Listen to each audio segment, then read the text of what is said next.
My fiance has the biggest heart, would literally give you the shirt, pants, and hat off his body if you asked for it. He's a recovering people pleaser, and I get it because I also used to be a people pleaser. We've been together 5 years. A few months ago, I started picking up on his best friend making some not-so-nice comments towards me. I'm trying to be vague, but let's just say this friend is the type to read who in the room would be most affected by being picked on. And then he picks and picks and picks on them until they can't take it anymore. Nobody ever really holds him accountable for this, and unfortunately I have somehow become his favorite target. I tried to put up with these comments, but it started getting really elaborate. The friend would make up lies about me saying things I never said. He once called me in front of all our friends, my fiancé included, just to yell "you're a bad friend" into the phone and then hang up. There's so much to it that I can't share because I'm trying to be somewhat anonymous. It started having an effect on me and my mental health, and I ended up having a full breakdown where I told my fiancé how much this was all starting to hurt me. The first time I broke down over this, he said he would talk to his friend about teasing, messing with me less. He then told me his friend was sorry and that he'd be keeping an ear out for any other comments, and he'd jump to my defense if it happened again. A few weeks later, I had a second breakdown over all this. The situation itself is hitting a very specific childhood trauma trigger for me, and he admitted that his friend didn't actually apologize. He actually said he was sorry I was too sensitive to understand his humor. At that point, I told my fiancé my friendship with this person is over, and I want zero contact from here on out, even if it means I have to miss out on events and parties that I'd otherwise love to go to. He agreed with me that all of this is being done with the intention to get a rise out of me, and that even if we tried to get through to this friend, he's so diabolical that we could never fully trust him to not treat me at least a little bit shitty. My fiancé kept asking if this meant he had to quit the project they're working on. I told him I would never tell him he had to because I know how much it means to him.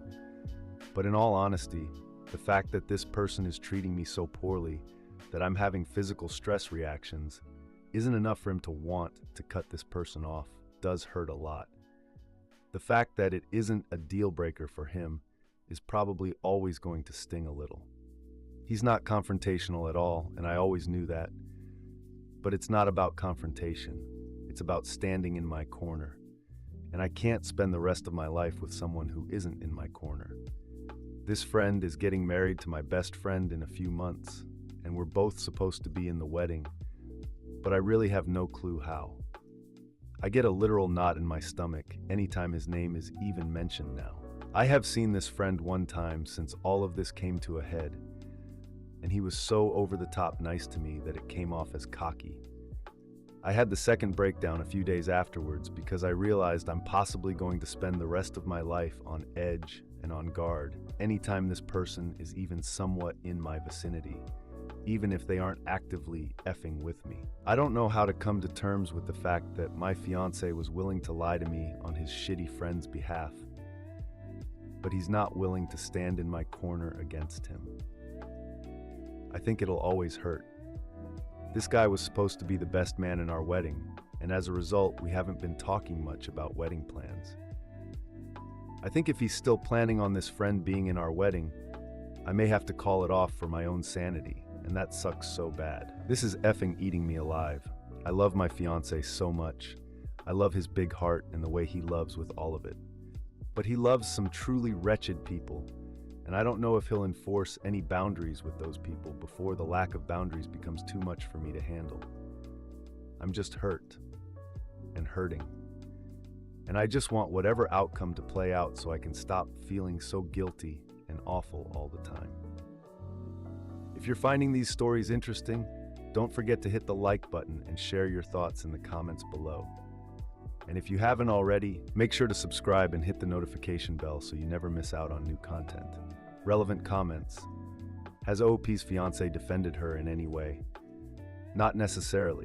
He's non-confrontational, but he knows the behavior isn't sustainable. He agrees with me that this friend is awful with the intention of being awful. They have a project they've been a part of together for over a decade, and it means the universe to him. And that's the biggest factor in all of this. He'd more than likely have to give that up. This entire situation is dog crap, and there are zero winners except for the asshole. What does her best friend say about this behavior? I have my own feelings towards what she's going through. I think she's being love-bombed and gaslit, and I've seen some proof of it with my own eyes. She was there for the bad friend comment and kind of defended him. I know she's so love-struck that she's probably going to choose him, and it kills me.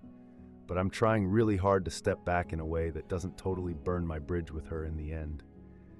When he gets that ring on her finger, I have a feeling he will be a different man to her, and she'll need support. I'll be there when she needs me. When told she should walk away, don't think I'm ready to make my peace with this comment quite yet, but I hear it and I'm trying. Right before I met my fiancé, I had just cut out a vast majority of people, including one of my closest friends and a blood relative, for making me feel the same shitty small way my fiancé's friend makes me feel. It's so much harder to burn those rotten bridges when they're not yours to burn. That's a lot easier to say when you have no stakes in this, my guy. I'm in love with my partner, and I know that this is eating him up just as much as it is me. Trust me when I say he holds himself accountable for his role in this, and we've had many in-depth conversations about how his friend will forever be this way, so long as everybody in his life enables him to be. It's hard to cut someone off even when they deserve it. I'm trying to show my fiancé as much grace as I can, because I know how hard it is to give up on someone you always hoped would grow out of their awful behaviors. Asked if there's any unresolved conflicts. No, my friend and I haven't ever really had any conflict. Me and her were hanging at my place while our partners got ready to head to hers, and they ding-dong ditched us twice. I heard the door a third time and ignored it because I assumed it was them again. And then the asshole called me speakerphone from my friend's phone and told me it was a mutual friend that lived in the building and was looking for them for support. I tried to jokingly call them out for ding-dong ditching, but that was when he yelled, "You're a bad friend," into the phone and hung up. I was really embarrassingly distraught by this and expressed how it was affecting me and my friend, left an hour or two later after we sat in silence. I found out later from my fiancé that all our mutual friends, including him, were in the car and heard that conversation, and everyone felt tense, but nobody said anything to him. It wasn't a joke and wasn't taken as a joke by anyone involved, not just me. After the friend who was knocking on the door went to find them, the asshole called me just to make me feel bad for not opening the door. I could hear the friend that knocked saying, "Hey man, not a big deal. It's fine," real quiet in the background, but no one else spoke up. Trust me, I know these examples seem like they shouldn't be getting to me, but this guy is poking every spot he can on me until he finds one that gives him a reaction, and then he digs and digs. It's hard not to be hurt-triggered when his literal intention is so hurt-trigger me. I know this isn't going to go on much longer. Update. Never thought I'd actually update this account out of sheer effing embarrassment, but I wanted to share this for those who encouraged me to put myself first. I want you all to know my partner absolutely came through and protected me in this. We spent all this time since my last post up until last week, communicating and trying to find a resolution and walking through how it got this bad. He took a lot of accountability for that. This is not a case of me giving in. He understands fully that this has only got so bad because it's never been handled correctly, and he had a major hand in that. There were so many more layers to this than a Reddit post ever could have conveyed. The bottom line is we are closer than ever, and after a lot of talking, we decided on my partner sending a firm but not unkind message to his friend, explaining the behaviors, explaining that they were hurting his partner, and that it needed to stop. He asked to write up the first draft, and we could go over it together to try to perfect it. Reddit, please know the first draft my partner wrote was so spot on what I needed to read that it instantly shifted us into us versus the problem mode when we'd been stuck butting heads for weeks. He laid everything out so clearly and in ways that we hadn't discussed, so I know it came from him. We had to tone down a lot of the big emotions. We really truly gave the message its best shot to address the situation without being hostile. We knew the response would be bad no matter what, but I don't think anything could have effing prepared us. This man went full scorched earth and blew up everything almost immediately. He insulted my partner. He told him these events didn't happen the way I claim they do. He demanded they meet up alone with a mediator. He even threatened to reach out to my partner's parents to fill them in, which is probably the moment we stopped taking his responses seriously. All of us are almost in our 30s. If once wasn't enough, he threatened it twice. We actually had to call them and warn them that he would be showing up at their place later this week and not to open the door. There's still a good chance he'll attempt it. We stayed respectful throughout all of this, which I feel good about. We didn't stoop to his level. We didn't insult anyone. We asked for basic human respect, and somehow it blew up spectacularly. In the end, we both received a massive wall of text from my now ex-best friend, fully backing up her man and telling her side of the story, which is so insanely far off from what actually happened that all I can do is laugh. We've been shifting from crying to being dumbstruck to just straight up laughing because of the absurdity. I went into this thinking she was brainwashed, but it turns out I was wrong. They're a perfect match. I wish them all the best. I am sending them one last message setting the record straight, which my partner and I decided together was the best approach apart from just ghosting before moving on from this entirely. I'm going to make it very clear, this is done. Zero contact indefinitely, and I will never look back. My partner and I both deserve way better friends, and we both see that so clearly now. I am so effing glad I learned my friend's true colors before we dropped $800 on a hotel for their wedding. Thank you to everyone who was kind. Not only did I put myself first in the end, but my partner did too. We're going to take this week in stride and process it all. Grieve the friendships we once thought were forever, and at the end of the week, we have a conveniently timed vacation to my partner's family cottage. I think we're going to come out of this stronger, because we already feel it.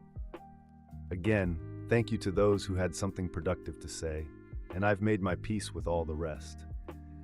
I guess if the guy does something else outlandish, maybe I'll update, but for now, this chapter is closed, and I'm so ready for it to start collecting dust. Relevant comments. When told victims of abusers do a 180 in their behavior to explain why her best friend is acting the way she is and chose the ex-friend's side. You know, I definitely went into this thinking exactly what you just laid out, but I refused to set myself on fire to keep her warm, and the crap she said in her message about my partner is irredeemable. She can never be a part of our lives again after what was said, out of respect for me and my partner, even if any part of me wanted to hold out hope for her. I hope this is a wake-up call for her, but it won't be me on the other line. Appreciate you and your kind words, friend. This has been hell, but I think we're both just glad to have an outcome. I'll always have love for her, but it will be from a very large distance, and even if by some miracle we reconnect, we will never be as close as we once were without some intense conversations and a lot of growth, maybe not even then. I don't see that being the case for a very long time. I've made my peace with that. How is the fiancé handling the business with the ex-friend? As well as he can. He stepped down. He is going to find another project eventually, I know it. This has been so impossibly hard on both of us, but I know it's hitting him a bit more than me right now, and I'm making sure to prioritize him and remind him he can feel that pain and mourn what was, and it's not an insult to me at all, if that makes sense. I know what this meant to him. He did give it up. I'm so sad he had to, but I'm grateful to him for putting his foot down. He's gonna be okay, just needs some time to grieve and process.